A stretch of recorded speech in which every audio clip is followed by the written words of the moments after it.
Bonsoir Nicolas Conquer, merci d'avoir accepté notre invitation sur i24 News pour présenter votre livre Vers un Trump français, colère française, miroir américain. Alors première question Nicolas, la France copie la musique américaine depuis des décennies, elle va bientôt copier son président, si singulier et tellement américain.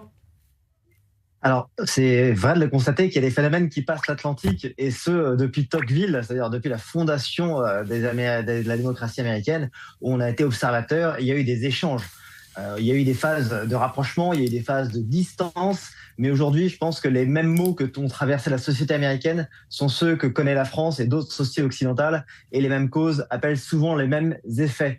Alors, pas forcément dans la même incarnation, mais un style de campagne, une aspiration. Ce que Trump a cherché à vendre sur ce nouveau rêve américain, c'est ce qu'on doit pouvoir redonner comme aspiration de verticalité à des peuples des démocraties occidentales qui n'ont pas de vision, pas de fierté et pas de croyance en l'avenir. Et en plus, une défiance très prononcée vis-à-vis du personnel politique. Mais la classe politique française n'était pas trop pétatiste pour voir émerger un Trump. Alors, effectivement, on peut s'intéresser à la personne de Trump. Moi, ce que j'analyse dans le livre, c'est surtout son moment. Est-ce que ça veut dire? De quoi est-il l'héritier? Qu'est-ce qu'il veut dire à travers sa rhétorique? Qu'est-ce qu'on peut en tirer?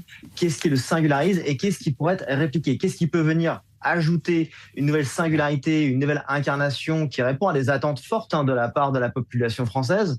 Et qu'est-ce qui pourrait susciter un rejet? L'enjeu, vous l'aurez compris, n'est pas de faire un vulgaire copier-coller, mais justement de s'inspirer de ce qui a pu fonctionner dans la communication politique, dans les thèmes, dans la construction de coalitions, dans la guerre culturelle qui est absolument nécessaire et dont on ne peut pas faire l'économie, et qui est nécessaire justement pour porter une incarnation qui serait sans doute d'une inspiration trumpiste, mais sans doute avec un autre visage. Et il y a différentes personnes talentueuses dans l'administration Trump, notamment son vice-président, Sylvain Mangard, pour lesquels je pense qu'on trouverait des personnalités similaires en France, qui peuvent être soit des personnes issues du monde de la politique, soit, évidemment, je creuse à travers un portrait robot en toute fin du livre, des critères qui pourraient donner lieu à un Trump pas français, mais un Trump à la française, ou éventuellement, vous l'aurez compris, un J.D. Vance français.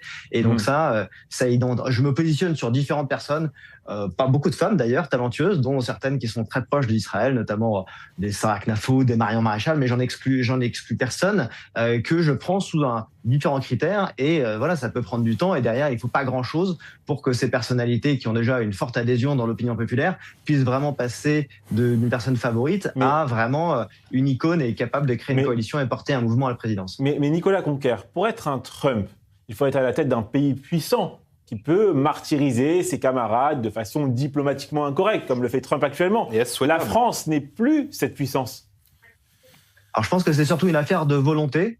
Déjà, il ne faut pas tomber dans ce défaitisme ou ce déclinisme. Je pense que Donald Trump, il a hérité d'une situation dans laquelle les États-Unis n'étaient pas forcément au sommet de leur leadership sur la scène internationale.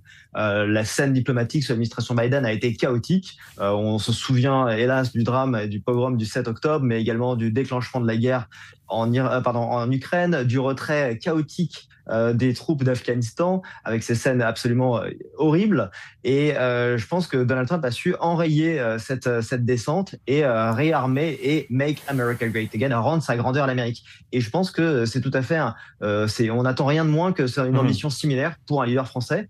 Et il ne faut pas partir du fait qu'on ait une grandeur passée. Au contraire, on a une voix qui compte, et on a encore beaucoup à apporter au monde. Et de fait, c'est une histoire de volontarisme et de courage politique, notamment vis-à-vis de certains pays auprès desquels on a trop souvent fait de l'aplaventrisme, notamment que ça soit d'anciennes colonies françaises ou des États algériens notamment, que vis-à-vis de certaines autres puissances hostiles vers lesquelles il faut arriver à pas juste être dans des déclarations, dans des communiqués, dans des circulaires, mais davantage dans une diplomatie du fer.